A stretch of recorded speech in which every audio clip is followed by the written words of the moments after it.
Where is the S block in the periodic table? It's the first two columns or groups of the periodic table. This region of the periodic table is sometimes referred to as the S block because all the outermost electrons of these elements will occupy the S orbital. There are two columns in the S block because an S orbital can hold a maximum of 2 electrons. The metals in group 1 include lithium, sodium, potassium, rubidium, cesium, and francium. Note that hydrogen is not included here, as it typically does not exhibit metallic behavior. Here are some interesting facts about the group 1 metals. Lithium is the most abundant member of the family. Francium is radioactive, and its longest-lived isotope has a half-life of only 21 minutes. Do you know the origin of the group name alkali metals? When group 1 metals react with water, they produce hydroxide OH ions. Hydroxide ions in water produce basic or alkaline solutions. In the presence of phenolphthalein, an indicator, the solution will turn pink as hydroxide ions formed react with phenolphthalein. Before we move on, let's review the electron configurations of the alkali metals. Lithium, with only 3 electrons, has a configuration of 1s2, 2s1. Sodium, with 11 electrons, has an electron configuration of 1s2, 2s2, 2p6, 3s1. Similarly, for potassium, the electron configuration is 1s2, 2s2, 2p6, 3s2, 3p6, 4s1. They all have something in common. All the electron configurations end as s1. This is emphasized when the electron configurations are written in noble gas notation. All the alkali metals have electron configurations that end as ns1, where N is the highest occupied principal energy level. With such similar electron configurations, it's no surprise that the alkali metals have some very similar physical and chemical properties. We'll explore these further as we go through the module. The group 1 metals are the most reactive metals known. In fact, they are so reactive that they are never found in their elemental state in nature, only in compounds. Since they all react with water, they must be stored under oil, as shown in the illustration. They will even react with water in the air. The alkali metals are all shiny and silvery in appearance. They are so soft that they can be cut with a table knife, which is often surprising to students. Like all metals, they are good conductors of both heat and electricity. As shown in the diagram, they will form a dull oxide layer on their outer surface when exposed to air. This layer can easily be cut away to reveal the shiny interior.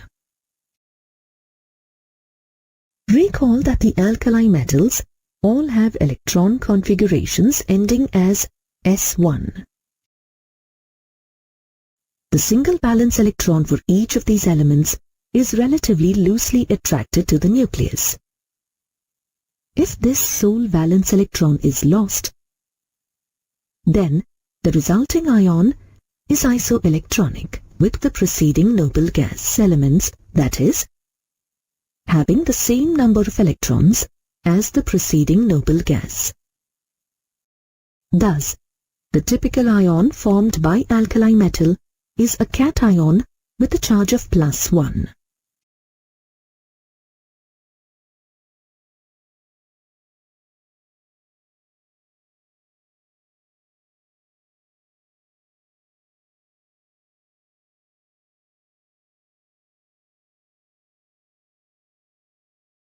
Let's go on and review some periodic properties as they relate to alkali metals. As you consider the group of 1 elements from top to bottom, atomic radius increases. This can be explained because as you move down the group, there is increase in the number of shells and therefore the atomic radii increases.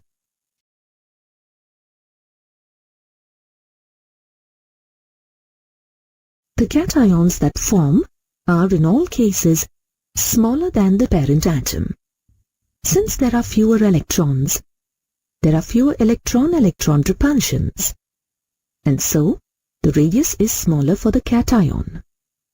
For essentially the same reasons as we discussed with atomic radius, the cation radii for the group 1 metals increase from the top to the bottom of the group. As shown in the graphic, moving from left to right across a period, the alkali metals have the largest atomic radius of any element in the period. Try to answer this question on your own before you proceed. Where in the periodic table would you expect to find elements with the largest atomic radii?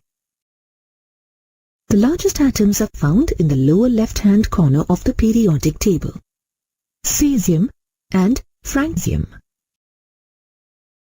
Recall that ionization energy is defined as the energy required to remove the outermost electron from an isolated gas phase atom. Since the valence electrons are significantly shielded from the nuclear charge, the ionization energies of the alkali metals are relatively low. In general, ionization energies decrease down a column, and the alkali metals are no exception, as shown in the graph. Enthalpy of solvation, or hydration energy, is the amount of energy released or absorbed when 1 mole of an ion is dissolved in a large amount of water. In general, as the ionic radii get larger, hydration energy decreases, and so the enthalpy of hydration decreases from lithium to cesium. One result is that lithium salts, unlike the salts of the other alkali metals, often form hydrates such as lithium chloride dihydrate. How can we test for the presence of alkali metals in a particular sample? One simple and qualitative test is the flame test. If a small amount of a metal salt is held in a flame, characteristic color changes can be observed due to the movement of electrons. Electrons get excited to higher energy levels from the heat of the flame and emit energy as light as they return to their ground state. For a quantitative test, atomic absorption spectrometry can be used based on the same fundamental principles. Let's look at the result of some flame tests. Lithium gives a cheerful candy apple red color. This yellow color is characteristic of sodium. You may have observed it if a boiling salt water sample spills over when cooking on a gas stove. Potassium flame tests emit a lilac-colored flame.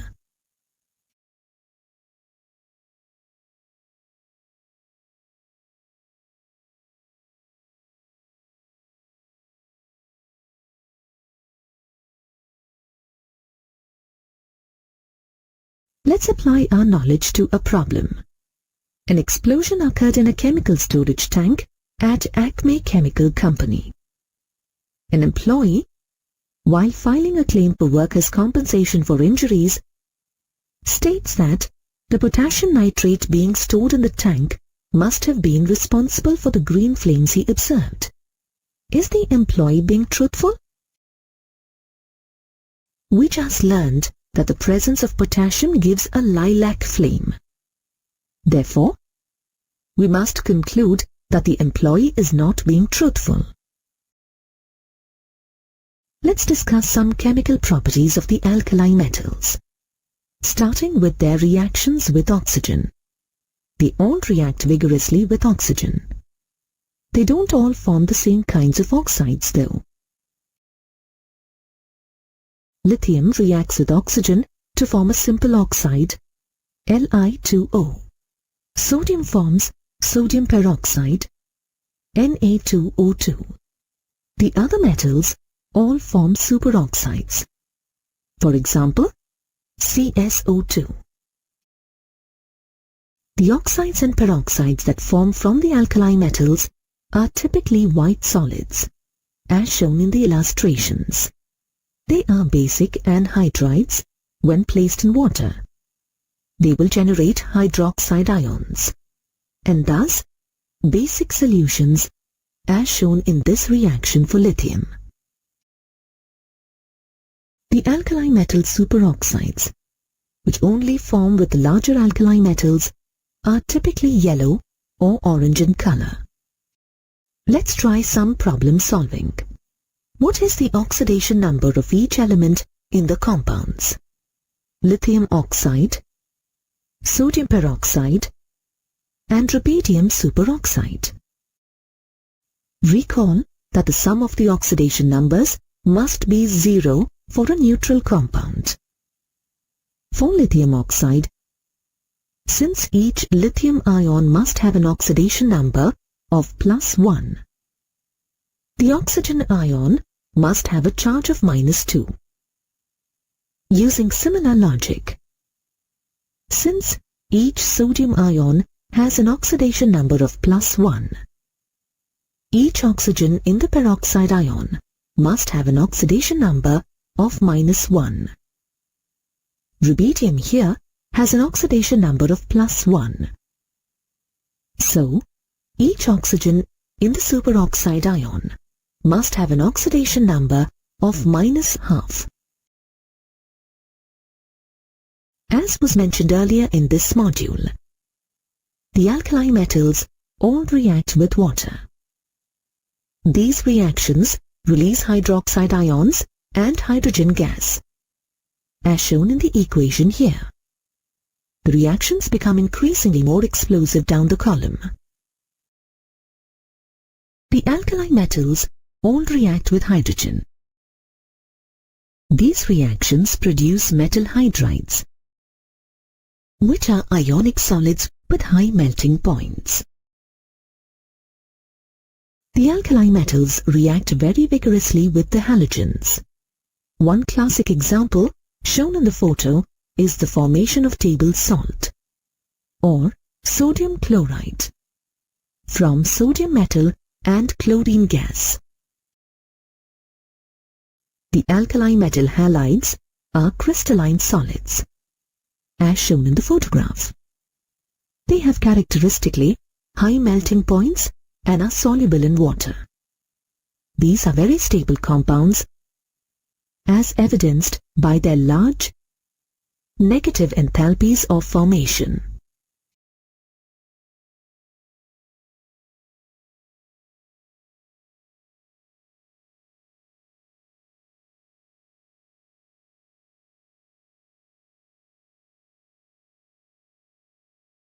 Since the alkali metals have a high tendency to lose their valence electrons, they oxidize readily.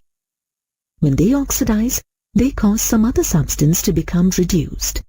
And so, we can say that alkali metals are good reducing agents. Remember, the substance that is oxidized in a redox reaction is called the reducing agent.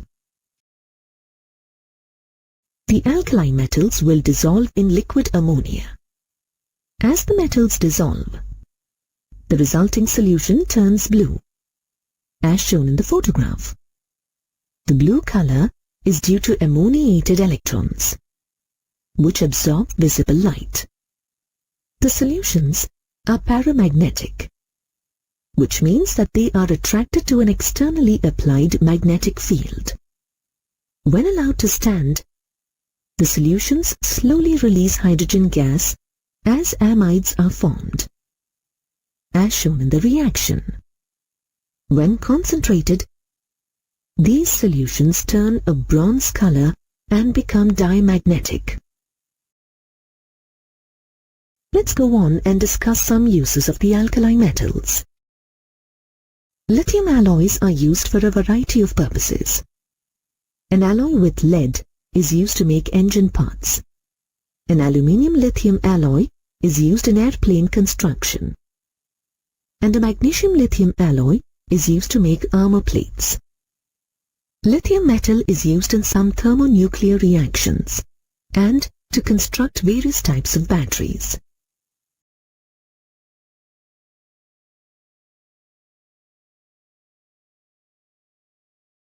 Liquid sodium is used as a coolant in fast breeder nuclear reactors. At one time, a sodium-lead alloy was used to produce organo-lead compounds, such as tetraethyl lead, which was used as an anti-knock agent in automobile fuel. The use of leaded gasoline was phased out due to the environmental pollution that it caused. Potassium has a variety of roles in biological systems. Potassium chloride, sometimes called muriate of potash, is used as an agricultural fertilizer. Potassium hydroxide is used to make soap and to absorb carbon dioxide. Cesium is used in the manufacture of photoelectric cells.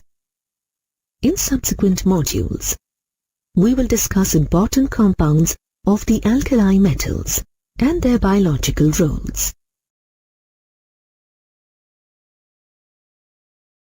In some ways, lithium is more similar to magnesium, which is in group 2, than the other metals in group 1.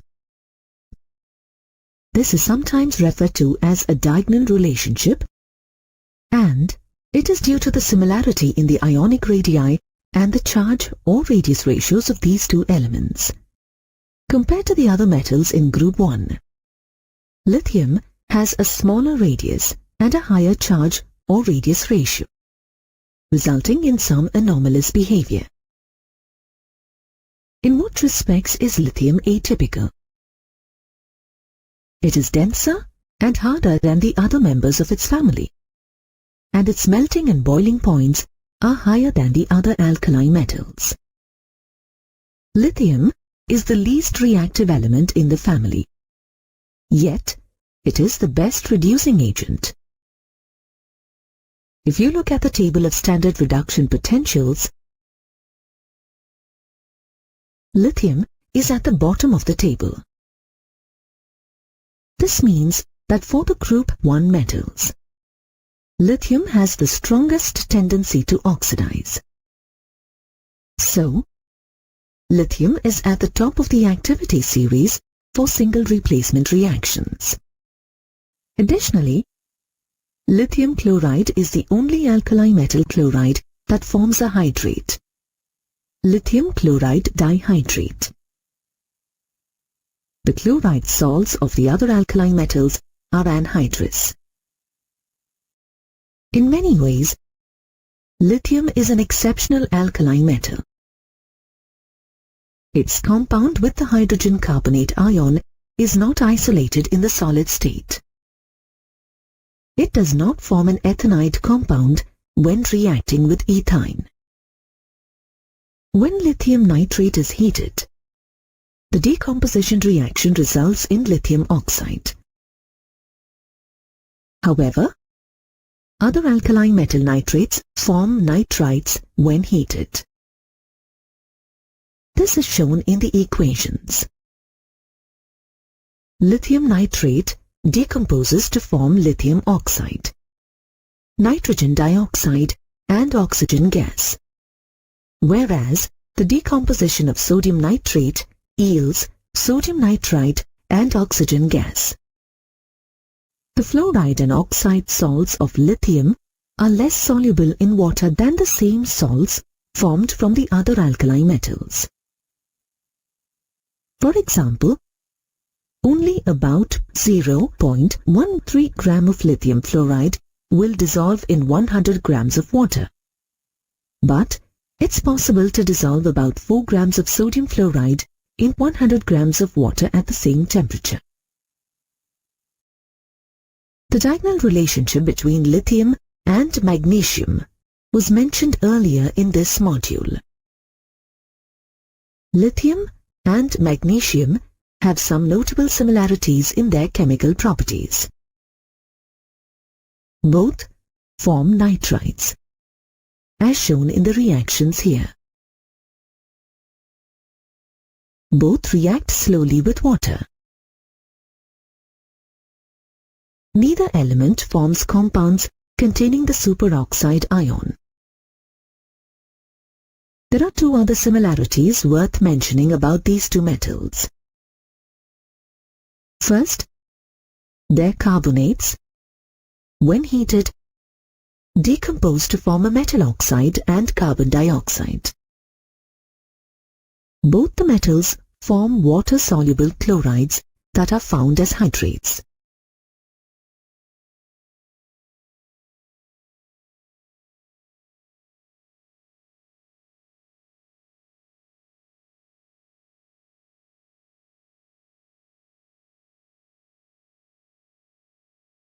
Let's now talk about some important compounds of sodium.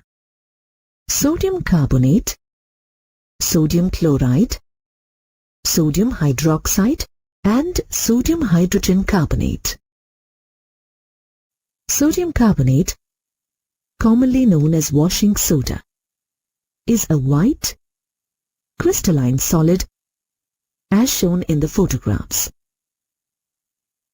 It is typically found as a hydrate with 10 water molecules of crystallization, called sodium carbonate decahydrate. When heated, 9 of the water molecules of crystallization are typically removed, forming the monohydrate salt. Sodium carbonate is soluble in water, forming a colorless, clear solution.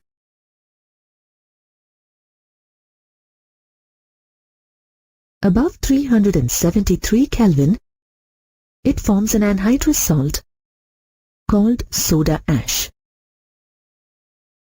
Most sodium carbonate is produced by the Solvay process, which was developed in the mid-1800s by Belgian chemist Ernest Solvay. This process, which has several steps, takes advantage of the low solubility of sodium hydrogen carbonate in water. Let's go through the steps of the Solvay process. In the first step, ammonium carbonate is synthesized from ammonia, water, and carbon dioxide, as shown in the reaction. Then, the ammonium carbonate formed in the first step is reacted with water and carbon dioxide to form ammonium hydrogen carbonate, as shown in the reaction given. Next, the ammonium hydrogen carbonate is combined with sodium chloride, and a sodium hydrogen carbonate precipitate is isolated.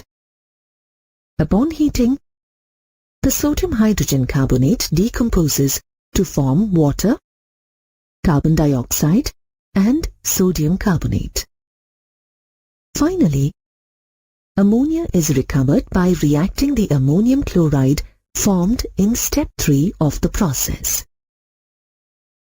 Calcium chloride is the only byproduct of this entire process. Here's a practice problem for you to consider. Why can't we use the Solvay process to prepare potassium carbonate? Answer: potassium hydrogen carbonate is too soluble. It doesn't precipitate out of the solution when ammonium hydrogen carbonate reacts with potassium chloride. Sodium carbonate has a variety of household and industrial uses. It is used in water softening as well as in laundry and cleaning. It is used in the manufacture of glass and in the production of soap, borax and caustic soda, otherwise known as sodium hydroxide. Sodium carbonate is also necessary in the paint, paper and textile industries. Additionally, it is used in a variety of analytical techniques in the chemical laboratory.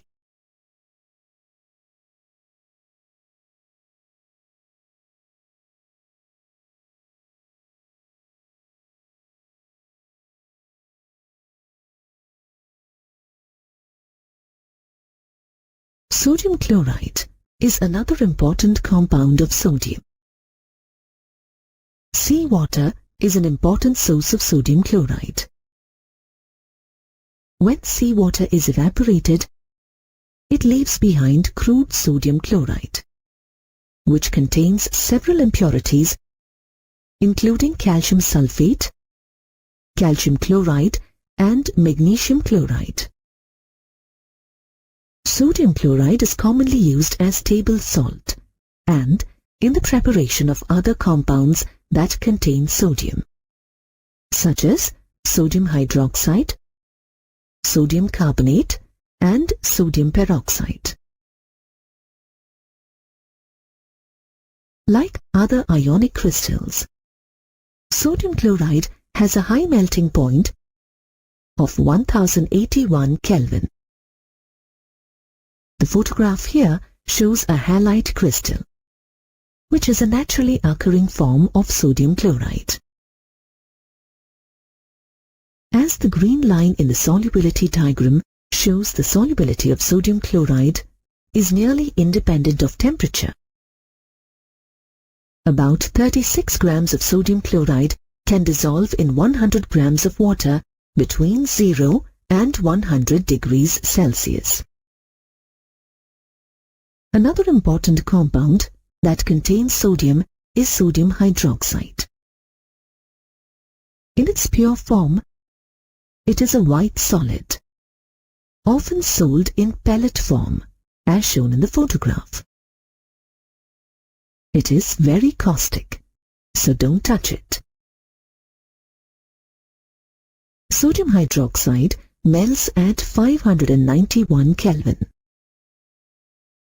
It is deliquescent. It means that samples of sodium hydroxide left in the open will absorb water from the air and dissolve.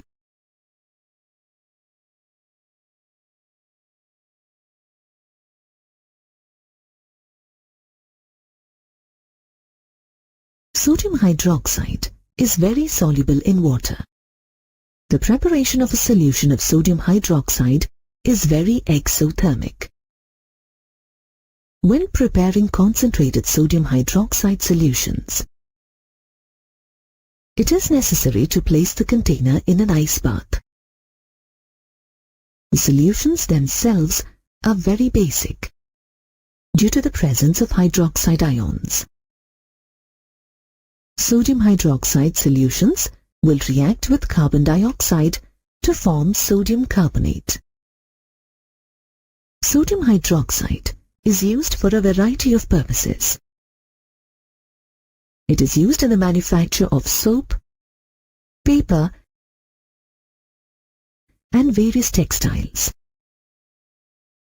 It is used for refining petroleum, as a laboratory reagent, and in the preparation of fats and oils.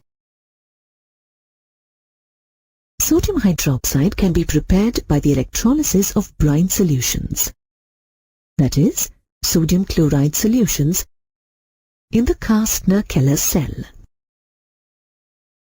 A schematic diagram of this electrolytic cell is shown here.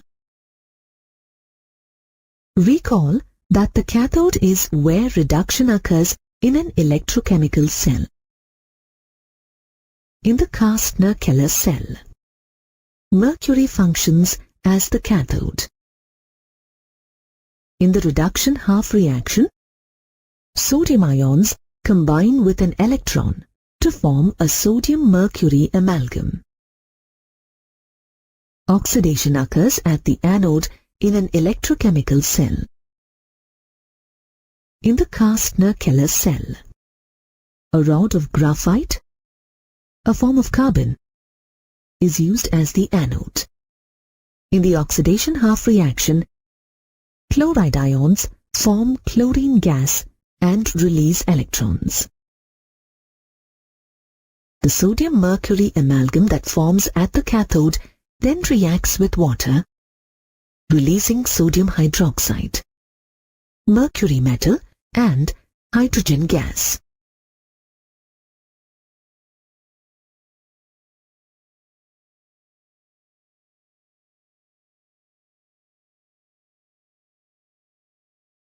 Baking soda, or sodium hydrogen carbonate, is another important compound that contains sodium. When heated, it decomposes, releasing bubbles of carbon dioxide. It is used in baking to make the cakes and pastries rise. One way to prepare sodium hydrogen carbonate is through the reaction of carbon dioxide with a solution of sodium carbonate, as shown here. Sodium hydrogen carbonate is also formed with the Solvay process. Baking soda is used for a variety of purposes. It is used in baking, of course. It can be used as a mild skin antiseptic, as a household cleaner, as an ingredient in mouthwash and toothpaste, and as treatment for indigestion due to acidity, that is, as an antacid. It is also used in certain types of fire extinguishers. Both sodium and potassium have important biological roles.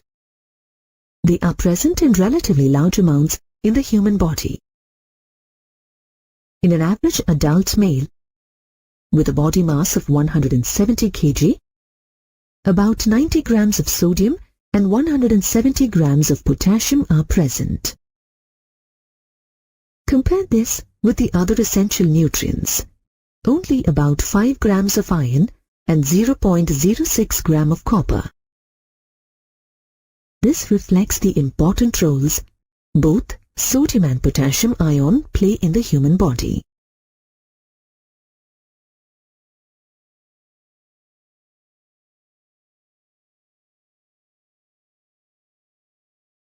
Sodium ions are found primarily in blood plasma and the lymph fluid surrounding the cells. Sodium ions play important roles in nerve signal transmission, regulating the flow of water into the cells, and the transport of sugars and amino acids into the cells. By contrast, potassium ions are the most abundant cations inside the cells. Potassium ions play important roles in activating enzymes, as well as the oxidation of glucose to produce ATP. Along with sodium ions, potassium ions are required for sending nerve signals through the body.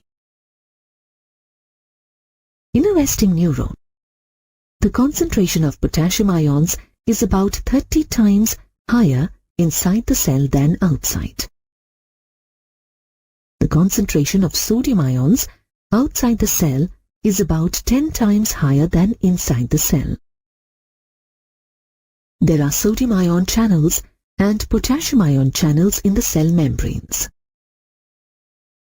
When these become activated, sodium ions rush into the cell and potassium ions flow into the cell.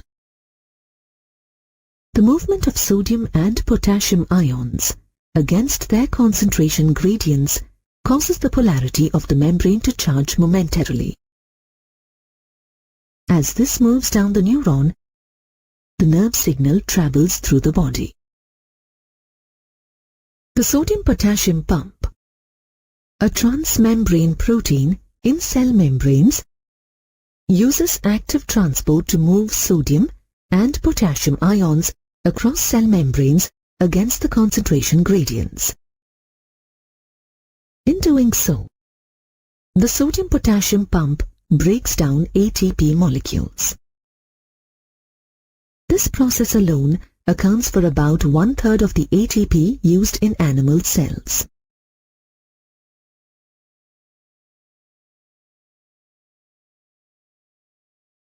The alkali earth metals, which include beryllium, magnesium,